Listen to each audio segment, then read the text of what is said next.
তো সূরাতু আল আসর এটা মাদানী সূরা নয়, এটা হচ্ছে মাক্কি সূরা। সুবহানাল্লাহ পড়বেন না আপনারা সবাই? This was the basic knowledge of this surah. এটা হচ্ছে সূরাতু আল আসরের একটা প্রাথমিক জ্ঞান দিলাম। আসুন আমরা সময়কে ওয়েস্ট না করে সময়টাকে কাজে লাগাবা ট্রাই করি তাফসীরের মাধ্যমে। সূরাতু আল আসর যদিও বা ছোট্ট একটা সূরা, মাত্র 2 লাইনের সূরা। আপনারা হয়তো এটা প্রবাদ বাক্য জানেন সবাই, আমি জাস্ট প্রথমটা বলছি, দ্বিতীয়টা আপনারাই বলবেন। আমরা মাঝে মাঝে বলি ছোট মরিচের, এটাই চাচ্ছিলাম, ছোট মরিচের। অনেক মুরব্বী বলবে হুজুর মাত্র 2 লাইনের সূরা আপনি তাফসীর করবেন। আব্বাজান, এটা হচ্ছে এমন একটা সূরা, এই সূরার ব্যাখ্যা যদি কেউ পড়ে, এর তাফসীর কেউ যদি পড়ে, এর ইন্টারপ্রিটেশন বা এক্সপ্লেনেশন কেউ যদি স্টাডি করে, সেটা অনুভব করবে মনে হবে আল্লাহ তাআলা যেন একটা ছোট্ট একটা ঝিনুকের মধ্যে পুরো একটা আটলান্টিক মহাসাগর ঢুকিয়ে দিয়েছে। সুবহানাল্লাহ। এর ব্যাখ্যা এতটা হাই ভলিউম, এত বিশাল ব্যাখ্যা ছোট্ট একটা এই সূরা। আসুন আমরা সূরার তাফসীর শুরু করি। আল্লাহ তাআলা বলছেন ওয়াল আসর।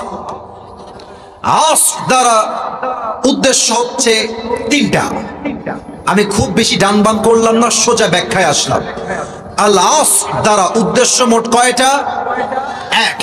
আল্লাহ বলছেন by the passage of time, সময়ের কসম, ইতিহাসের কসম।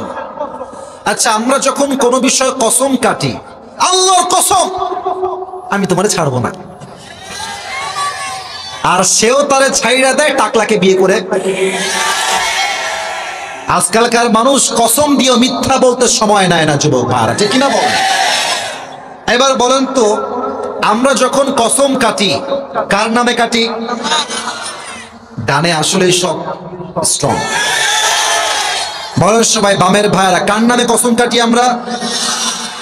আল্লাহর নামে আমরা কসম করি, কিন্তু আল্লাহ এবার নিজেই কসম করছেন। তার মানে আমরা আল্লাহর নামে কসম করে এটা বুঝাই দেই যে আমি কিন্তু এই কথা মিথ্যা বলবো না, আমি কিন্তু সত্য বলছি। কসম কার? আমার রবের কসম। তাহলে আল্লাহ যখন কোনো জিনিস দিয়ে কসম করবেন, জিনিসটা কি কম দামি হবে না বেশি দামি হবে? বেশি দামি হবে। আল্লাহ বলছে সময়ের কসম। এই পৃথিবীতে সবচেয়ে গুরুত্বপূর্ণ হচ্ছে সময়, আর মানুষের কাছে সবচেয়ে অবহেলিত বিষয়ের নামও হচ্ছে সময়।